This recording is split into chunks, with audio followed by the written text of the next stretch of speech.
Nëse më herët jemi mësuar me histori ku shqiptarët zgjedhin të lindin fëmijën e tyre jashtë vendit për të përfituar shtetësi të huaj, sot ju njohim me një histori krejt të veçantë. Ian dhe Ani janë një çift nga Shtetet e Bashkuara të Amerikës, të cilët prej 6 muajsh janë vendosur në Shkodër. Pak ditë më parë, ata u bën prindër të një djali, të cilët i vendosën edhe një emër të mesëm shqiptar, Arlo Dren Lanfier. Por si erdhi kjo zgjidhje? Anje, nëna e vogëlushit, tregon se vendimi për të lindur në Shqipëri ishte më i lehtë nga sa mund të mendoj, pasi kujdesi i mjekëve ishte maksimal. Do të thosha se në përgjithësi ka qenë një përvojë shumë pozitive. Burrim dhe unë kishim planifikuar këtë zhvendosje edhe më pas mësuam se isha shtatzën, kështu që ishte një surprizë. Megjithatë, gjithçka shkoi shumë mirë, madje më mirë nga se do ta prisnim në Shtetet e Bashkuara. Do të isha nervoze ta bëja këtë kudo në botë, sepse është një gjë e madhe, por duke parë se shumë fëmijë ka këtu, mendova se jam në duar të mira. Shqipëria ka një normë më të mirë vdekshmërie në maternitet se në Shtetet e Bashkuara të Amerikës, kështu që u ndjeva e sigurt. Pata disa pengesa të vogla gjatë shtatzanisë, por këto mund të ndodhin kudo. Në Shtetet e Bashkuara të Amerikës, ndoshta do të kishim nxitur për lindja të parakoshme, ndërsa këtu përvoja ishte ndryshe.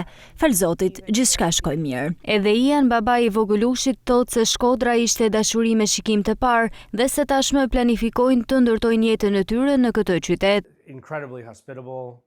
Njerëzit këtu janë jashtëzakonisht mikpritës dhe miqësor, duket sikur të gjithë duan të mirën për njëri tjetrin.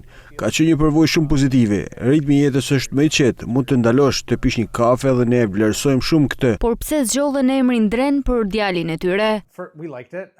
Na pëlqeu shumë si emër, si tingëllon, por gjithashtu duam t'i japim djalit ton mundësinë që nëse në të ardhmen identifikohet më shumë me Shqipërinë, ta ketë këtë lidhje përmes emrit. Shpresojmë që ai të rritet edhe si një djalë shqiptar. Shefi i shërbimit të maternitetit në Shkodër, Sajmir Selmanaj, e cilëson këtë rast si të veçantë, ndërsa thekson se gjithçka ka shkuar pa komplikacione. Kjo është një paciente që në fakt ka ardhur për me jetu në Shkodër. Gjatë gjithë shtatzanisë është njek në mënyrë të rregullt dhe linjën e ka kryer në operacion. Linja ka shkuar gjithçka normal. Pacientja është shumë e kënaqur. Ideja është që ne nuk na ndodh shpesh që të vinë shtete të huaja, sidomos nga Shtetet e Bashkuara të Amerikës.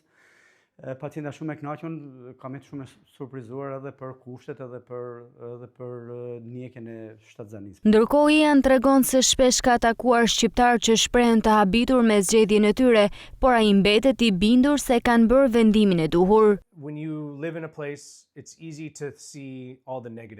Shumë shqiptarë na thonë me shaka, do shkëmbenim vende me ju dhe do jetonim në Shtetet e Bashkuara, por mendoj se kohët po ndryshojnë shpejt. Shqipëria ka pasur sfida në të kaluarën, por ka një të ardhme shumë të ndritur. Ka shumë mundësi dhe gjërat po përmirësohen.